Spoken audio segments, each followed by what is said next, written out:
Hello students, welcome to class 10th. So today we are going to discuss some topics of history chapter 2 nationalism in India.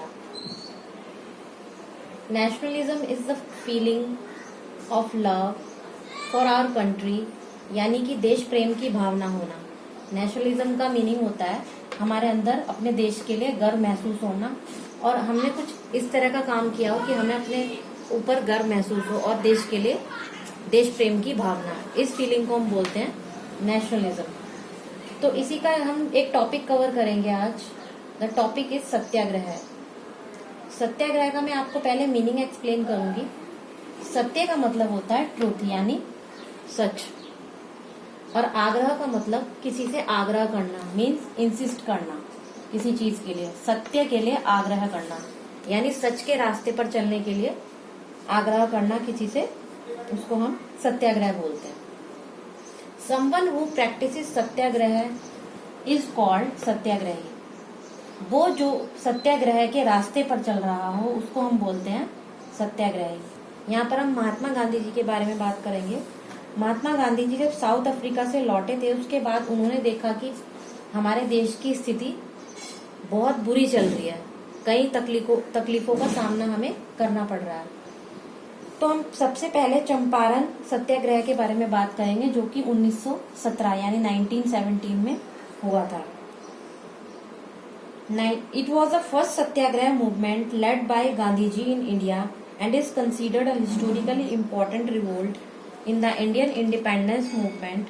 When Gandhiji returned to India from South Africa in 1915, he saw peasants in northern India oppressed by indigo planters. He tried to use the same methods that he had used in South Africa to organize mass uprising by people to protest against injustice. जब वो 1915 में south Africa से वापस भारत में लौटे तो उन्होंने क्या देखा, नॉर्थन इंडिया के जो किसान हैं जो कि नील की खेती किया करते थे उस टाइम पर. चंपारण सत्याग्रह हम यहाँ पर डिस्कस कर रहे हैं. उस समय पर नील की खेती करने वाले किसानों की स्थिति बहुत ज्यादा बुरी थी क्योंकि जो ब्रिटिश लोग थे वो उनसे नील की खेती करवाते थे पर उनके बदले में उन्हें कुछ भी नहीं देते थे यानी उनको बहुत भारी नुकसान झेलना पड़ रहा था. तो ये सब देखते हुए गांधी जी ने एक सत्याग्रह चलाया जिसका नाम था चंपारण सत्याग्रह और किसानों के साथ जो भी इनजस्टिस हो रहा था, जो भी अन्याय हो रहा था, उससे बाहर आने के लिए उनकी मदद की. सेकंड हम डिस्कस करेंगे बारडोली सत्याग्रह. 1928 में हुआ था बारडोली सत्याग्रह और इसको सरदार वल्लभ भाई पटेल जी ने डायरेक्ट किया था उस टाइम पर.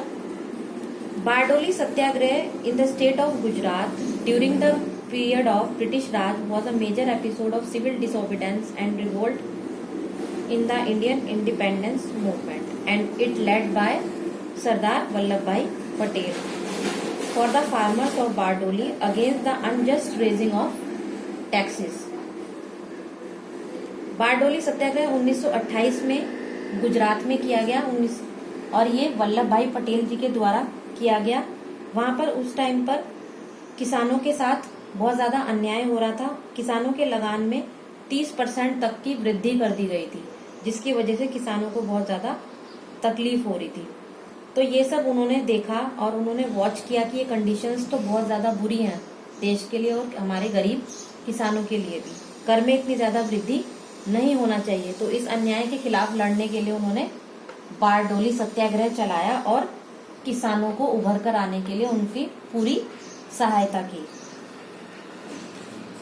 थर्ड है हमारा खेड़ा सत्याग्रह जो कि 1918 में हुआ. खेड़ा सत्याग्रह गुजरात में हुआ और ये ब्रिटिश राज के पीरियड के अंतर्गत ही हुआ. It organised by Gandhi ji. It was a major revolt in the Indian independence movement. इसको गांधी जी के नेतृत्व में हुआ खेड़ा सत्याग्रह. और इसमें भी तो ईयर 1918 में खेड़ा सत्याग्रह हुआ.